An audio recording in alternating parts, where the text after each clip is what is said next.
So recently there has been a YouTuber called Ruri that has been trending on YouTube. And what really interested me into her videos is the relatability. Because she made a video called What's It Like to Be a Half Japanese and Half Turkish.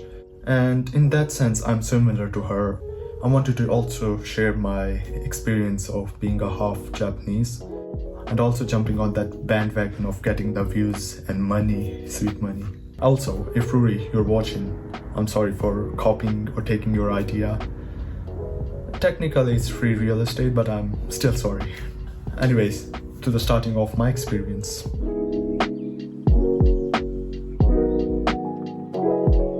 So let's start with my family. My father is full Pakistani, my mother is full Japanese, and my name is Sato Hiroyoshi. Sato is my surname and my first name is Hiroyoshi. I mean, everyone knows about Sato because it's such a typical Japanese name that you'll find it in any textbook or notebook you open. They're like Sato, Sato, Sato, or maybe Tanaka or Nakamura. But what's interesting is my first name.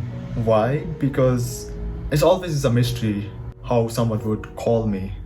I don't know, it's a fear of long names. They're like Hiroyoshi?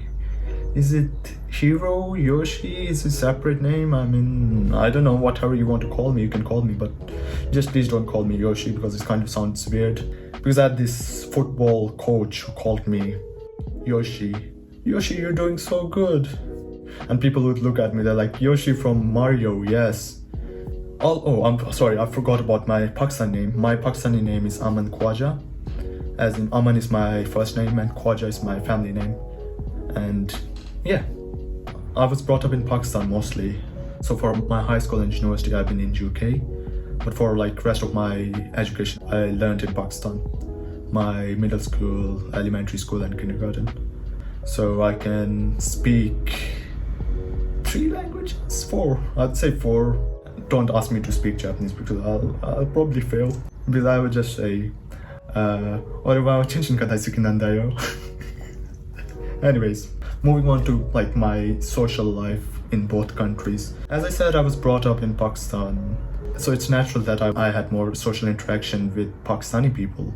And at school, it was pretty easy to actually make friends because in Pakistan you have this education system where there is one school and you don't have to change school because all of the like kindergarten, elementary, middle, high school is just in one school. So if you change your class, then you'll change your classmates. Otherwise, you'll probably stick with those classmates for a long time. So you don't have to have like issues. Why my classmates accepted me so quickly is because when you're young, you don't really have that sense of, who's different ethnically or who's foreigner or not. I had all the same classmates from kindergarten to middle school, so they knew me from starting. And when they came to know me, I'm Japanese, half Pakistani, they would be surprised and they would be like, I've got a foreigner friend, and they would like go to another friend and like, do you know about him? He's Sato Hiroyoshi. I mean, they wouldn't call me Sato Hiroyoshi because it was really hard to pronounce for them, and they would just call me by my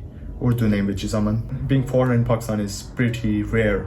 So you would be pretty much considered a foreigner as in name and like appearance, but they would still be like, if you speak Urdu, you're with us. Because people in Pakistan are really open and friendly. They're like, Janab, idhar ho kya, let's know. So it was pretty easy to make friends in Pakistan because of that. Well, for Japan, I never was in an environment to make friends because I would only go there for summer holidays. So I never had the opportunity to make friends. As in, I had like maybe 1 or 2 friends, but I still struggled with speaking Japanese and like stuff. And so time, language skills, environment, opportunities are important to be able to make friends in a different country, which I didn't have. But I would say Japanese people are really friendly. I mean, they wouldn't really put you on the side and they say, oh, you're a foreigner. But to be honest, let me put light on the darker side of Japan, which usually isn't discussed. Because like I had like experiences where older generations would see you as, oh, you're a foreigner. Because my facial structure is much sharper, because Asians have a little bit different facial structure. Because of that, I'm much more distinguishable.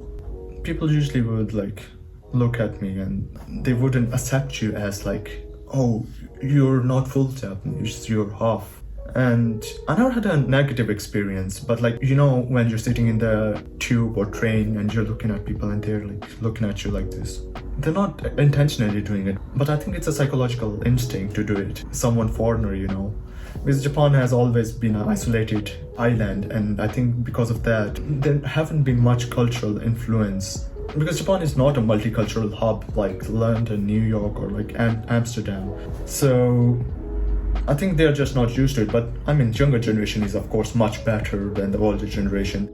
So I'm sidetracking, but like seriously, what I'm trying to say is, as long as you're in the environment, you'll be able to make friends. You know the language, you're going to school and stuff. You will be accepted if you're chill. I mean, I cannot say it fully because there are cases where you are excluded in both societies, I would say, because that comes with being mixed. Because they're always like in your head, you're like not full. You're not full. You're not fully like us. So it's just instinctive, and I understand it. And I'm grateful that I haven't been through a negative experience where I would be hurted as a mixed. And hopefully it doesn't happen to other people as well. Let's talk about what questions I was usually asked when I'm usually confronted with Pakistani or Japanese people. So the first question is, of course, what ethnicity? They would try to guess my ethnicity. So people would usually say, oh, you're Chinese. You know, ching chong ding dong. I mean, that doesn't make sense firstly, but okay, whatever cultural appropriation you're trying to make. So the second question would be like, can you speak Urdu? It's like, I would go like, हाँ ज़रूर यार मैं बोल सकता हूँ उर्दू, इतनी कोई परेशानी नहीं है. Well, in Japan, of course, they would be asking if I speak Nihongo ga hanasemasu ka? And I was like, skoshi taku hanasemasu. And they were like, 日本語は上手ですね。そんな上手は見たことない。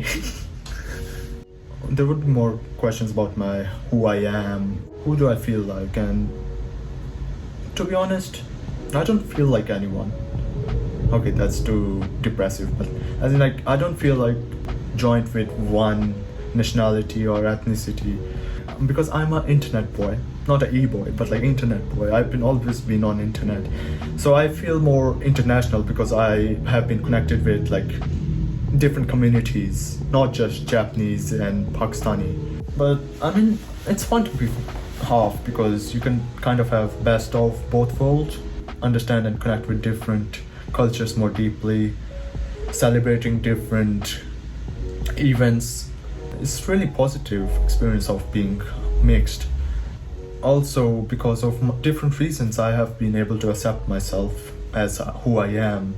I mean, it's raining right now and it's really peaceful, and this is really coincides with my brain right now. It's like peaceful.